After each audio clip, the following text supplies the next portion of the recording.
नामदेव जी ने ठाकर जी से दूध पीने की बहुत प्रार्थना की कि प्रभु, यदि मुझसे ज्ञानवश भूल हो गई हो तो मुझे क्षमा कीजिए। यदि मेरे रहने से आपको संकोच होता है तो मैं दूर चला जाऊं।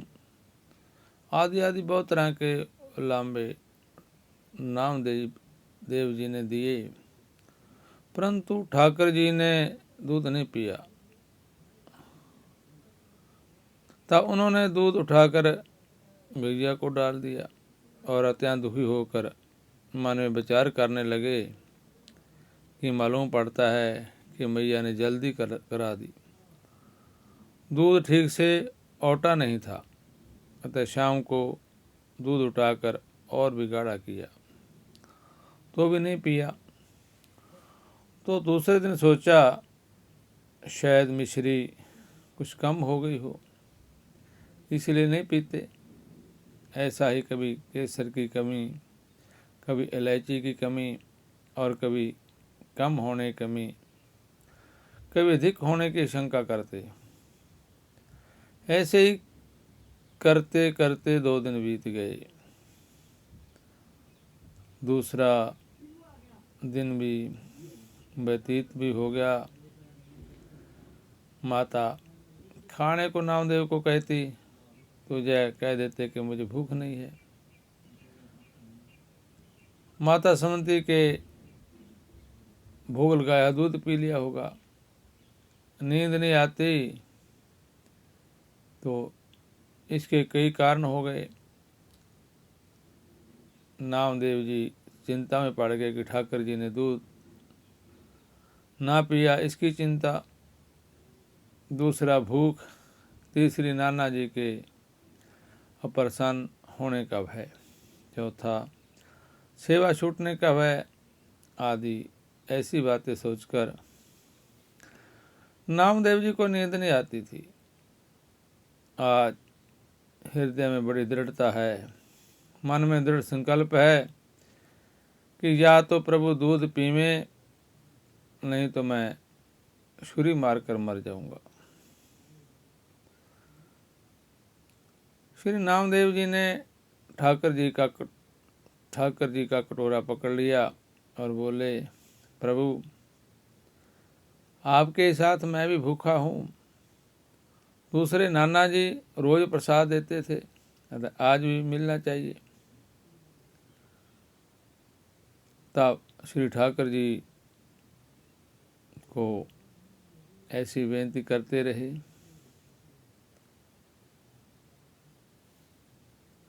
ऐसा करने से भी उन्होंने दूध नहीं पिया तो ऐसा सोचा कि ऐसे जीने से तो मरना ही अच्छा है।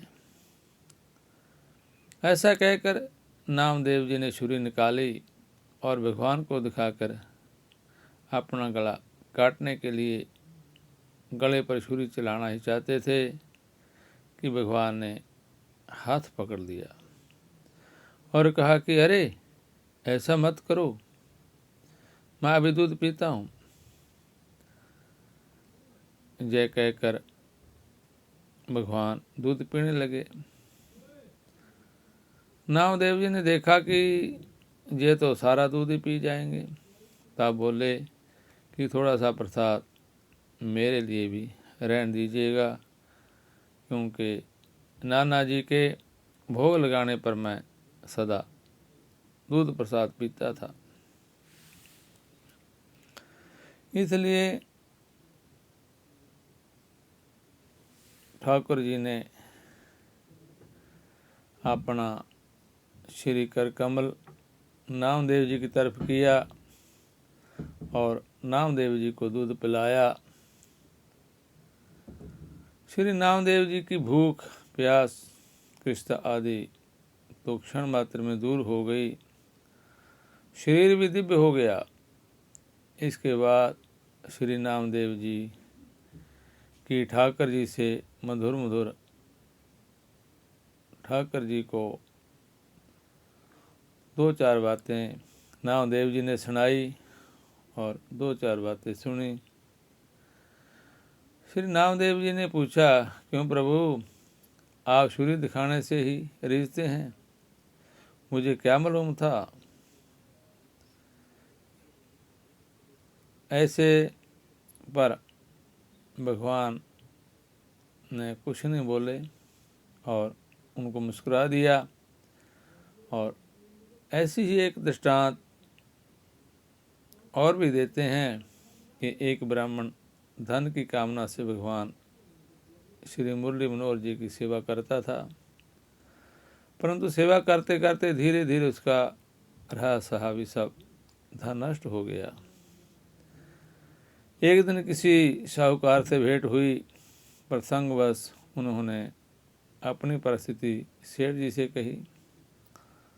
सेठ जी ने कहा, आप भूल गए, श्री मुरली मनोहर तो मुक्ति देते हैं, धन देने वाली तो दुर्गा माता है, आप उनकी सेवा करिए। ब्राह्मण को वह जच गई।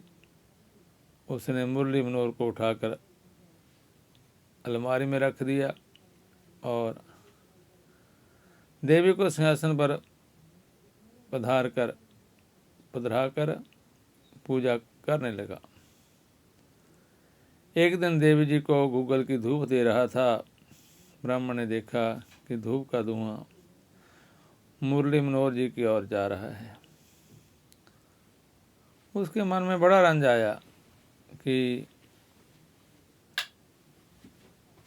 देना लेना कुछ नहीं, धूप सूंघने को तैयार बैठे हैं, देवी की धूप को सूंघकर झूठी कर रहे हैं। बस उसने रूई लेकर भगवान मुरली मनोहर की नाक में ठूस दिया। भगवान उसी समय साक्षात प्रकट होकर बोले, बरम रूही, वर मांगो। ब्राह्मण ने हाथ जोड़कर कहा, प्रभु, वरदान तो बाद में मांगूंगा, पहले तो यह बताइए कि जब मैं सेवा पूजा कर रहा था तो आप प्रसन्न क्यों नहीं हुए, अब कैसे प्रसन्न हो गए?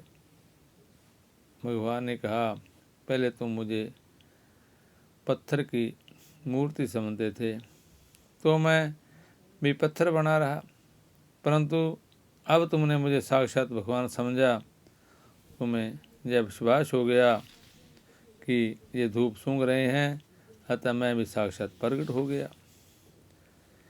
इसी से कहा गया, प्रतमा मंत्र तीर्थेषु देवगे भेजे गुरो, जादृशी भावना जस्य शीघ्र भवती तादृशी। ऐसे ही नामदेव जी के सामने भगवान प्रकट होते। चौथे दिन नामदेव जी भोग लगा रहे थे कि वामदेव जी गांव से लौट कर आए और नामदेव जी से अच्छी प्रकार सेवा की जाने की इसके बारे में पूछा तो इन्होंने अत्यंत प्रेम रंग में भरकर दुग्धपान चरित्र का वर्णन करते हुए कहा कि मेरी और भगवान की जान पहचान नहीं थी, इसी कारण 2 दिन तो बड़ी हानि हुई, भगवान ने दूध नहीं पिया। तीसरे दिन आपका भय मानकर मैंने प्राण छोड़ना चाहा, तब भगवान ने दूध पीने की अभिलाषा की, इससे मेरी इच्छा पूर्ण हुई। भगवान ने दूध पीकर मुझे सुख दिया। मेरी प्रार्थना करने पर जब थोड़ा दूध प्रसाद उन्होंने रहने दिया, तब मैं उसे पीकर इस प्रकार ही जीवित रहा, नहीं तो मर ही गया होता। यह सुनकर वामदेव जी ने कहा कि मेरे सामने फिर पिलाओ, तब हम माने। अब कैसे विश्वास करें, कोई साक्षी नहीं है। तब नामदेव जी ने उसी प्रकार दूध तैयार करके भगवान के सामने रखा, पर भगवान ने नहीं पिया। तब अड़ गए। उसी प्रकार छुरी निकाल कर गला काटने को तैयार हो गए कि कल पीकर आज नाना जी के सामने मुझे झूठा बनाना चाहते हो? आपको दूध पीना ही पड़ेगा। बालक के प्रेम हट से प्रसन्न होकर भगवान ने वामदेव जी के देखते देखते दूध पिया और प्रसाद नामदेव जी को पिलाया। वामदेव जी ने सोचा कि मैंने जीवन भर सेवा की पर दर्शन नहीं हुए, आज बालक के प्रभाव से दर्शन हुए, इसलिए उन्होंने बड़ा सुख पाया।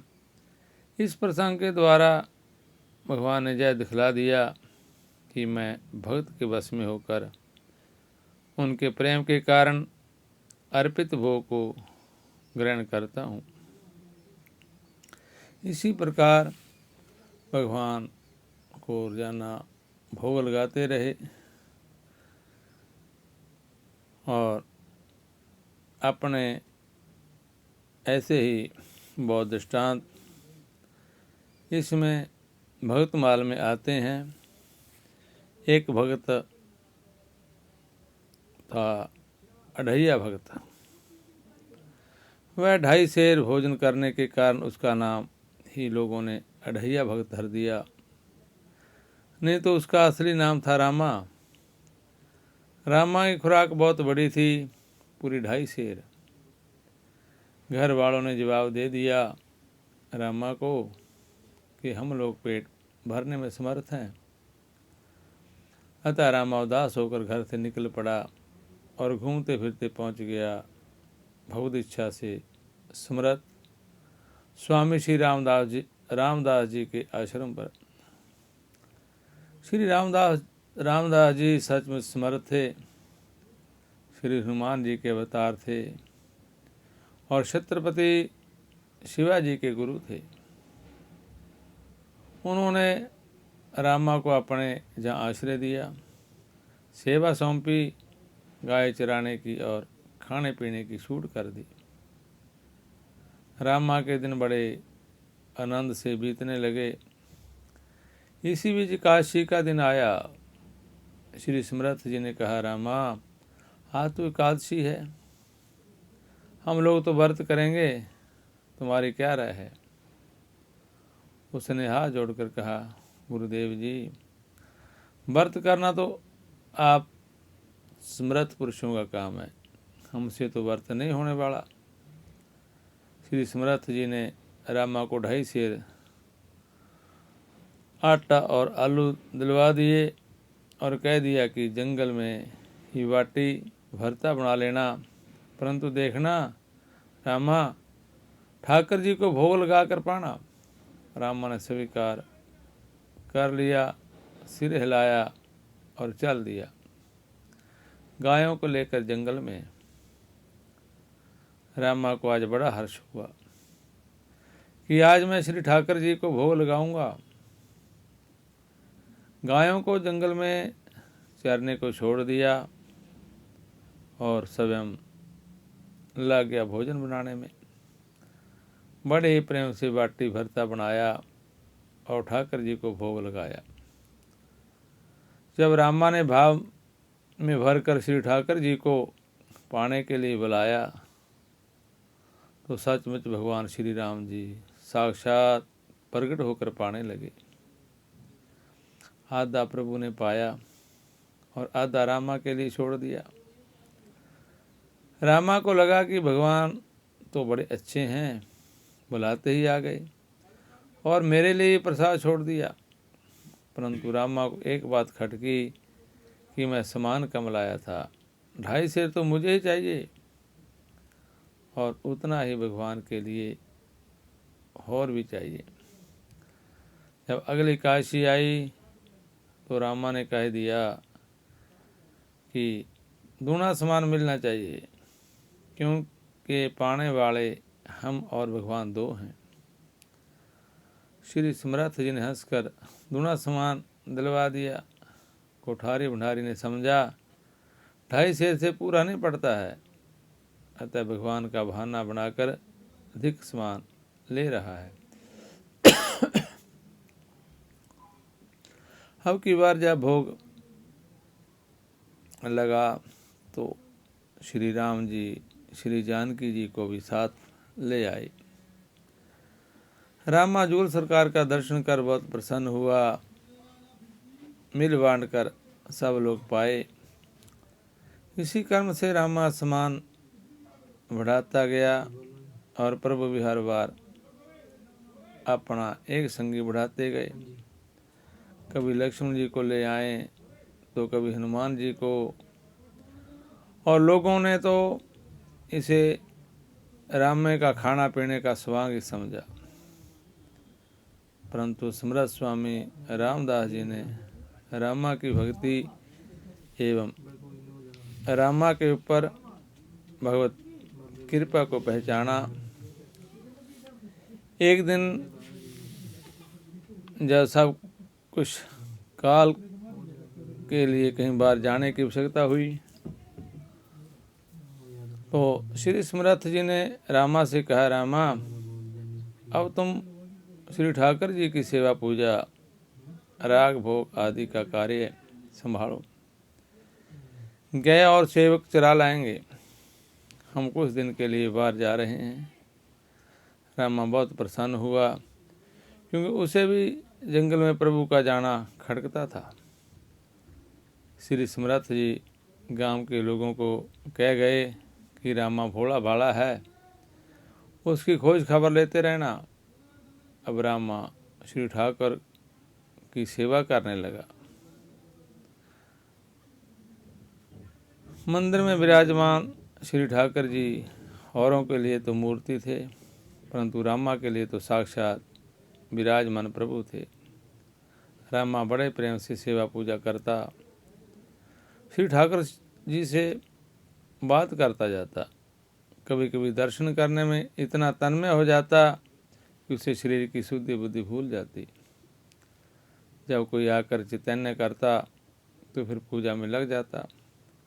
आरती करने लगता तो आरती ही करते रह जाता। बत्ती बुझ जाती, घंटा घड़ियाल बजाने वाला थक जाता, हार जाते और जय प्रेम विभोर हो जाता। लोगों ने रामा की स्वभाव दशा को उसका पागलपन समझा। धीरे धीरे लोग मंदिर में आना जाना बंद करने लगे। बाहर ही से मंदिर की देख रेख किया करते। जब जब भिक्षा के लिए गांव में जाता तो सब लोग भिक्षा देते, मंदिर का कुशल मंगल पूछ लेते। रामा कह देता कि सब ठीक है। आश्रम पर आकर फाटक बंद कर लेता, भीतर परमानंद होता रहता। रामा सेवा पूजा से निवृत्त होकर रसोई बनाता, और जब मंदिर में भोग धरता तो पाने वालों की भीड़ लग जाती। चारों भाई श्री राम जी, श्री जानकी जी आदि चारों महारानियाँ, श्री हनुमान जी आदि सेवक सखा, इन सब की एक अच्छी खासी पंक्ति हो जाती। रामा ने अनुभव किया कि मैं करने वाला एक हूँ और पाने वाले अनेक, और उसमें भी कोई सीमा नहीं है, रोज एक दो बढ़ते ही जाते हैं। तब उसने व्यवस्था बदली। रामा ने एक दिन हाथ जोड़कर कहा कि मैं तो मनमानी भिक्षा ला दिया करूँगा, दादा लक्ष्मण जल आदि की व्यवस्था करेंगे और भैया हनुमान लकड़ी आदि जुटा देंगे। मैया श्री जानकी जी रसोई बना दिया करेंगे। इस प्रकार सब लोग मिलजुल कर सब कार्य कर लेंगे तो अच्छा रहेगा। मैं अकेला थक जाता हूँ। श्री राम जी ने कहा कि मुझे तो तुमने कोई कार्य बताया ही नहीं। रामा ने हाथ जोड़कर कहा, जय जय, आप तो बस सिंहासन पर ही विराजमान रहिए, आपकी कृपा से सब हो जाएगा। रामा की व्यवस्था को सबने माना। अब स्थान का कार्य अत्यंत सुचारू रूप से होने लगा। कुछ दिन बाद जब श्री समर्थ स्वामी रामदास जी आए तो पहले गांव के लोगों से मिले। सबने रामा की राम कहानी सुनाई। श्री समर्थ जी आश्रम पर आए तो देखा सचमुच फाटक बंद था। शीघ्र से झांके तो देखा भीतर पंक्ति बैठी थी। सब लोग भोजन कर रहे थे। स्वयं श्री जानकी जी परस रही थी। श्री रामदास जी दर्शन कर निहाल हो गए। भोजन के समय बीच में फाड़ खोलने वाले की छेड़छाड़ नहीं की। या सब लोग पा चुके तो रामा साहब की पतलें लेकर बाहर निकला। देखा तो बाहर श्री गुरुदेव जी खड़े हैं, परंतु उसने हाथ धोकर गुरु जी के चरणों में साष्टांग दंडवत प्रणाम किया। श्री समर्थ जी ने रामा को उठाकर हृदय से लगा लिया, अपने को परम धन्य माना। अतः कहते हैं भगत बस रस चाखिए। इसी तरह भगवान किस कुंड पर ही जाते हैं, नामदेव जी के साथ ऐसे ही अपनी लीला करते रहते थे। से चर्चा आगे के भाग में।